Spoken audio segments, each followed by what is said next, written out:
Hi guys, welcome to Simple Math. Today I will explain an exercise about complex fractions. First, so we need to know what a complex fraction is. A complex fraction is a fraction that has many fractions on the numerator and many fractions in the denominator as well. And we can have inside or in the numerator we can have many floors and in the denominator we can have many floors. Let's call that floors, right? I want you to teach you something, and is this. When we have two fractions, a over b plus c over d, we usually get the least common multiple to solve it, right? But there is another strategy to solve this. So what is the strategy? This is a d, sorry. This is a letter d. The other strategy is to multiply a times d or d times a. So we have a times v, yes, and then we multiply b times c. So we have to write this symbol here. If this is minus, we write here minus. This is positive, we write here positive. B times c over b times d, b times d. I'm going to use this strategy to solve addition and subtraction for complex fractions. All right. So remember, we multiply in cross and then we multiply both denominators. It's basically that one. So to solve a complex fraction, we have a complex fraction here. We need to identify always which is the main division line. In this case, this is the main division line, this one.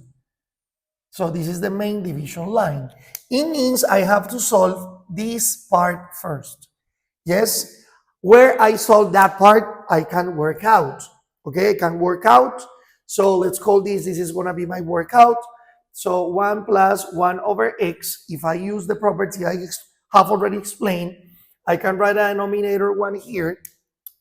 Yes, and then I multiply 1 times x, which is x, 1 times 1, so plus because there is a plus, 1 times 1, 1, over 1 times x, which is x. This is the answer of that circle.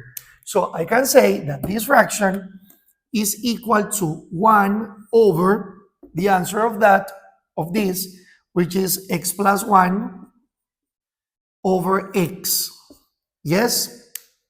And now I'm going to use another property that says that when we have a fraction, example a over b, over another fraction, it means c over d. This is like a division of fraction, and we can apply a property that is called extreme, and means property.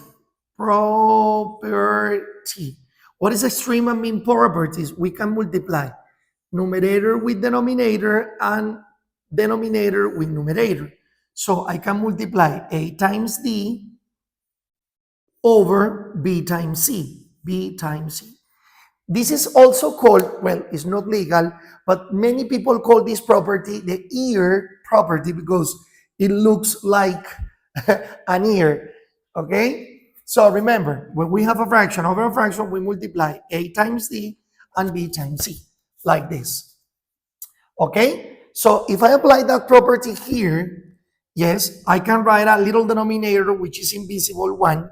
So this is equal to, let's say, this is equal to 1 over 1. Yes, this one has an invisible denominator.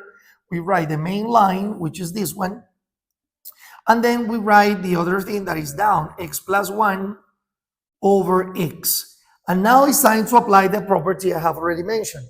So I want to multiply 1 times x. Yes, I leave it indicated. So let's say this is equal to 1 times x over 1 times x plus 1. 1 times x plus 1. Yes?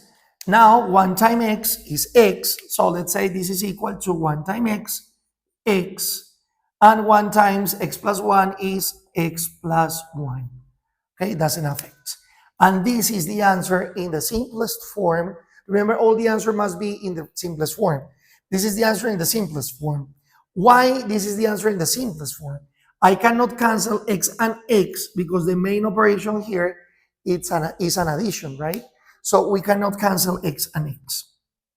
As I told you before, this is the end of the exercise. This is the final answer.